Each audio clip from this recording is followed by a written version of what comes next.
The trees are budding, the birds are chirping, and even though me and Cheeto both know it is definitely a fall spring, the fact remains that we are a little over 8 weeks away from G-Day on April 18th. Georgia is hiring everybody and their mama right now. Lots of additions to the staff. Georgia men's basketball and women's basketball coming off some big wins. I know the gymnastics team is killing it right now. And the world of UGA athletics at large is just reminding everyone it is a good time to be a Georgia Bulldog. Let's get to the show. I'm Keegan. My co-host is Cheeto, and this is Dawgs Off the Leash.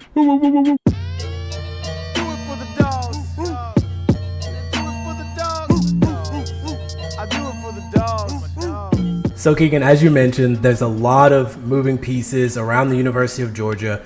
We have some coach movement. We have the basketball team heading to Kentucky and picking up a win in an arena that they haven't done so since 2009. Gymnastics, baseball's about to get started. Where do you want to start first today? Because we have a lot of things that we got to touch on.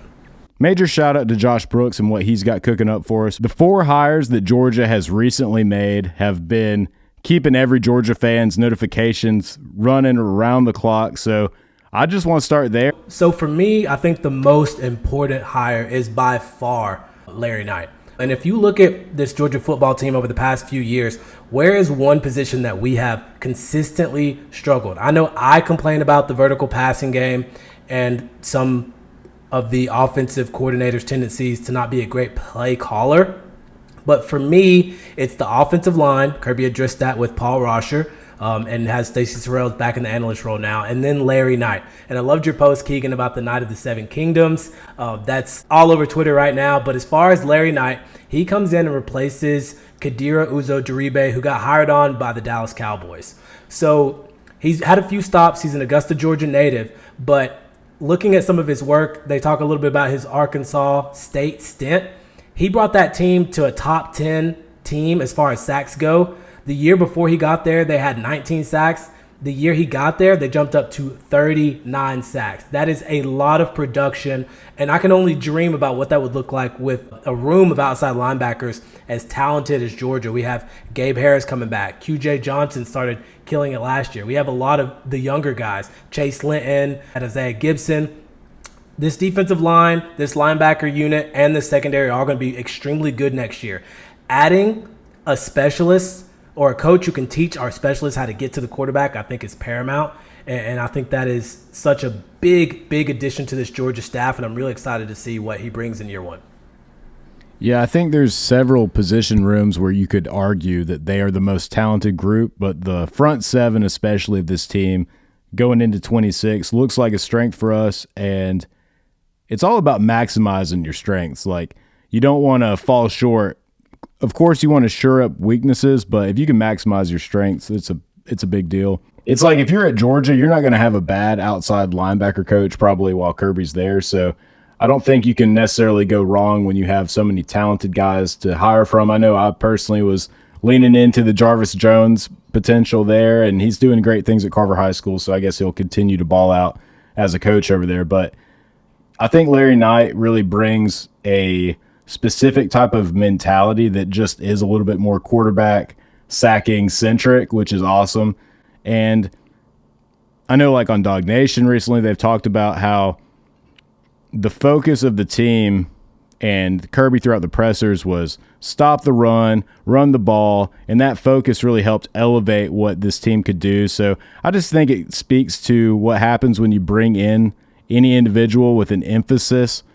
But yeah, bringing in a coach that is already proven to be in the aim small, miss small category of getting quarterbacks to the ground, that is just perfect for us. And it's really been one of the few areas where we haven't been elite. And of course, in that 2021, 2022 back-to-back run, getting to the quarterback was kind of like our bread and butter. So you can't have havoc without it.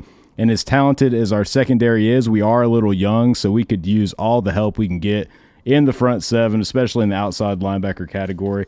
But to me, as a player, I don't want to have to win all my one-on-ones to get sacks. Of course, you want to have some moves to do so, but I think Glenn Schumann working with Larry Knight on the schematics of it, helping our guys get better looks to confuse the offensive line. We saw how many sacks we gave up just based on bad communication this year. So if we can force the other team to do that, that'll be pivotal for us. Yeah, there's going to be a lot of pieces that go into this, as any good defense is. But for the simple fact that we have not been great on defense since those championship years, and we lack getting to the quarterback, which this game has turned into a semi-pro version of college football, right? You have quarterbacks that are in their 6th, 7th, 8th year of college football. Really the only way to affect them is to put people in their face. And I think bringing in a guy who knows how to do that at an elite level, imagine this defense, as good as it's going to be, plus 10 sacks, just plus 10, whatever that it would have been, right? That is absolutely worth it. That is getting off the field. That is getting your offense more opportunities. And in college football, an explosive offense and a defense that can wreak havoc, I think, is all that you need. And, you know, you posted Larry Knight and you made that nice little edit of the A Night of the Seven Kingdoms. Now, I know you haven't watched the newest episode, so I won't give you any spoilers. But for my nerds out there, the word is that episode 5, I want to say it is. Yeah. Where Dunk has the Battle of the Seven. It's been rated, it's the highest rated episode of TV history. I think that's a little bit wild, especially if you've been in the trenches of Game of Thrones for a while. Battle of the Bastards, Blackwater, Hard Home with the Night King, The Gold Road, so many good episodes. Keegan, I know you're a fan, and hopefully you're excited to see this, but do you think that this is going to get to the level of the best episode in TV ever, or is that a little bit of overkill? I think so far it's an amazing show. I'll definitely say that. I think sometimes it gets into semantics and preferences, and I've been on the other side of like going to top ranked shows and just not liking it as much. So I think it depends on like what you generally like before going into it, but it's a well executed show. Great show. And just the fact, I'm sure they may introduce more characters as the show goes along, but unlike Game of Thrones, it's really just following the one night so far, and it really kind of adds a little bit more depth to the character development. So I think there's a little bit more like audience bonding and whatnot. But yeah, awesome show, love it. And then, you know, I think even Larry Knight himself, he hasn't responded to the post yet, so we'll stay tuned on that. But he's got Sir Knight on Instagram, so he's already playing into his own last name. So I thought it was just the perfect. Great post. Great post, dude. Definitely get caught up, bro. You slipping. Oh, I got to. You need to see this episode like ASAP, for real. I mean, if we didn't run a podcast, what do you think I'd be doing? Fair enough. Fair enough. Sacrifice, like Big Sean's once said. So you mentioned a couple other coaches as well, and the basketball thing. Do you want to hit on some of that? I know you kind of checked in to see what the Dogs were doing. Oh, yeah. So another major hire, and this is more in the offensive analyst space, but I actually think he'll play big into recruiting because he's a former head coach, and he's a big, big name in the state of Georgia, and that is Robert Edwards, former running back from Georgia and former teammate of Kirby Smart and Mike Bobo in the late 90s. So Robert Edwards is a UGA great. He had like a great career at Georgia, had an amazing rookie year, had a terrible injury, career cut short, but has always been a long-stay legend in the state of Georgia. He's the older brother of UGA great wide receiver Terrence Edwards, so you guys probably know all of that, but I think it's just major for Georgia to get like another legend, add the culture, locker room vibes with Kirby, Mike Bobo, and Robert Edwards kind of talking about what they went through as players for Georgia, and he knows the state of Georgia. He was just a head coach. I guess it didn't work out, but you know, everybody's path is different, and he's a beloved Bulldog, so I think he really knows the state of Georgia on a more recent recruiting note. So I think that is huge for us. Any thoughts on the Robert Edwards hire, Cheeto? Yeah, it's pretty par for the course for Kirby Smart to find a way to bring in really good talent that has shown the ability to elevate wherever they've been before, and then also people that are familiar with the Georgia way, right? This is somebody who has family who played here himself, who knows how to coach this position. He will assist the running backs coach. I think, especially right now with Kamon Spell, I think this is exactly what we needed. I felt like the running back hasn't fallen off, but we haven't had that premier running back in a couple of cycles. So now that you have Kamon Spell in there, you have the recruit from last year, you've got some real talent in here. So having a guy like Robert Edwards to come in and assist that position group, I think is going to bode well for the University of Georgia really, really quickly. It's a graduate of RBU adding to more RBU, so you love to see that. And then another familiar face for Georgia fans. This is a guy that Kirby Smart himself has said was the hardest worker he had seen at the time in a press conference. That is former UGA safety Maurice Mo Smith. And, back in the day, it was a big controversy, actually, because he came from Bama. Transfers were looked at like they were dirty or something. And then he comes in, follows his former defensive coordinator to Georgia. He wasn't playing as much at Alabama. Perfect plug-and-play kind of dude. Ends up being a major leader. And I think it just speaks volumes to the character of Maurice Smith, about how Kirby describes him.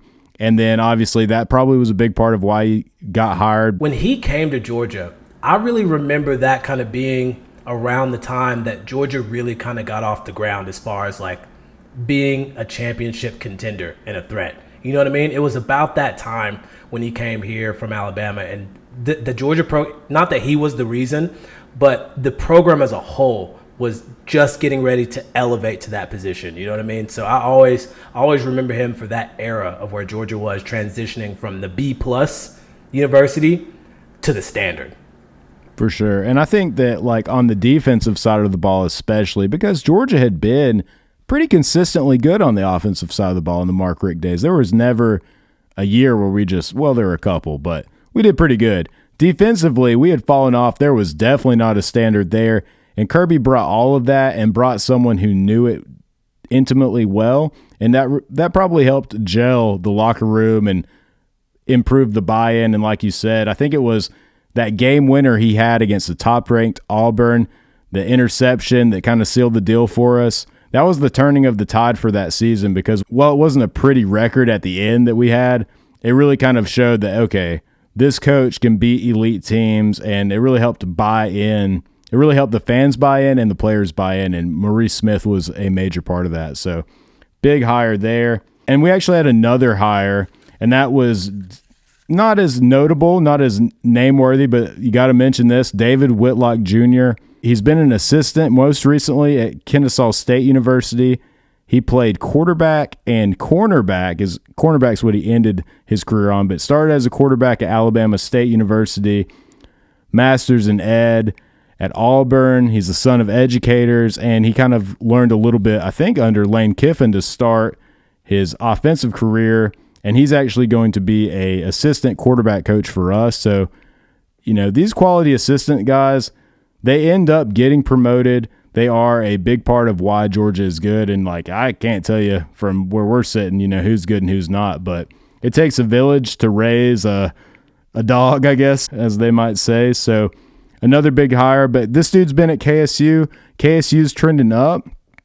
They're trending up for a reason, guys, so maybe it's just Georgia football recruits they're getting that didn't have the grades to get into Georgia, but at the same time, part of it's got to be the coaches. So I'm intrigued by it, and I like that we're bringing in another guy yet again who's familiar with the state of Georgia, familiar with the recruiting landscape, so I think it just adds another feather in our cap, and we can't have too many of those, right? So good things in the world of Georgia staffing, coaching, etc. Cheeto mentioned it. The Georgia men's basketball team just had a major win against Kentucky. We haven't won there since 2009, I think it was, Cheeto. So hopefully that says a little bit about our emergence and not as much about Kentucky's taking a step back, but probably a little bit of both if we're going to call a spade. But I think it adds a major statement win to the resume, and that's really what it's all about at this point in the season. It's all about trying to state your claim to get into that tournament.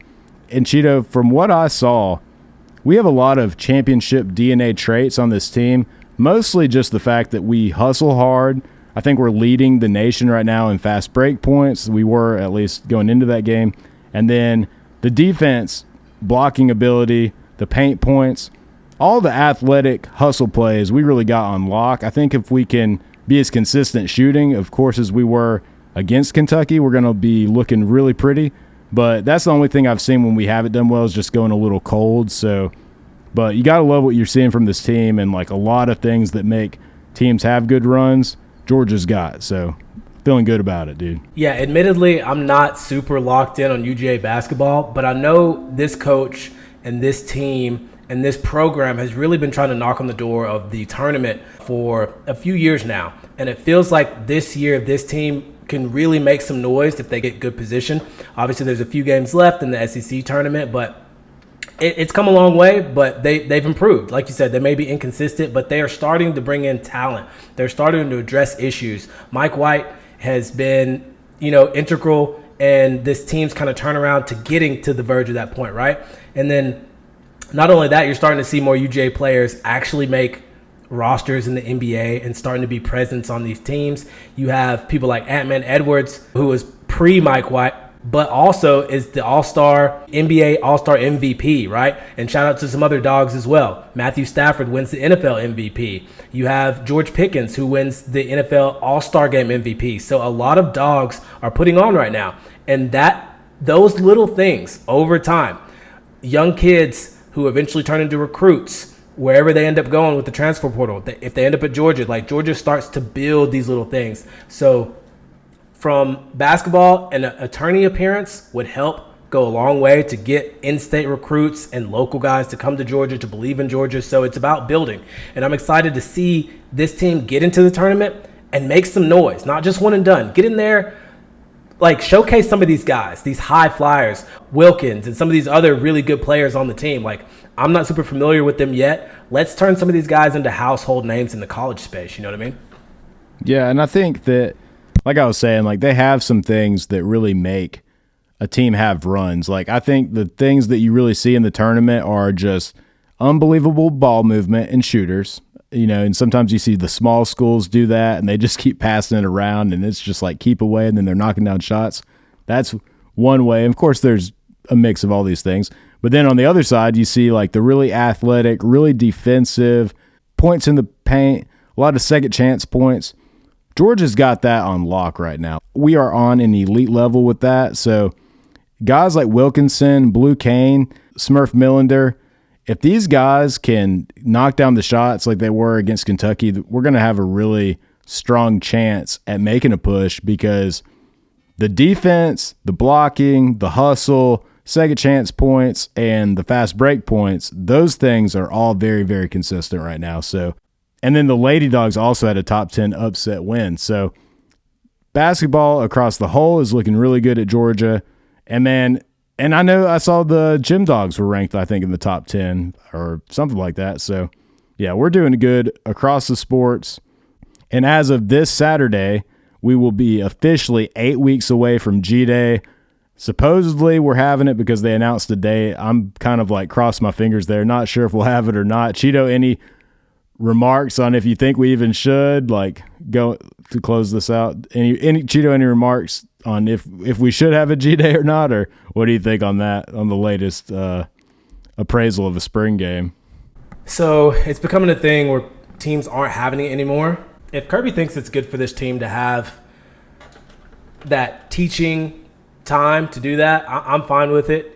When it comes to football, I trust Kirby on that front. Hopefully we avoid injuries so there's no criticism if we do have it, right. But maybe shorten it, maybe do something different with it. I'm all about football. You got to play football to get better at football, but I understand why some teams are trending away from it. So I'm kind of fine either way, as long as we're playing ball, as long as we play good. Yeah, I'm with you there. I think it's like I trust Kirby, and if the sport is evolving, maybe G-Day needs to change. How about this? I'd like for G-Day to change into what it needs to be so we can still have a G-Day just for tradition's sake. But, hey, I understand if the analytics, I guess, of G-Day aren't making sense anymore, I guess we'll cancel G-Day with a smile on our face and just hope that it's helping the overall team. But, hey, guys, thanks for tuning in. It was a great episode. Never a dull moment. Even when you think you're going to have a lull in the action, a lull in the news, it just keeps on coming, keeps on popping. Lots of good hires. So Georgia's looking pretty, and hey, we'll be with you along the way as we count down to G-Day. Dog Nation, always appreciate you guys tapping in. Keegan, always appreciate the time. Make sure that you guys catch us wherever you listen to your podcast, whether that is Spotify, Apple Podcasts, or wherever you get yours. And as always, guys, You know what it is. Off the leash. Off with the Dawgs.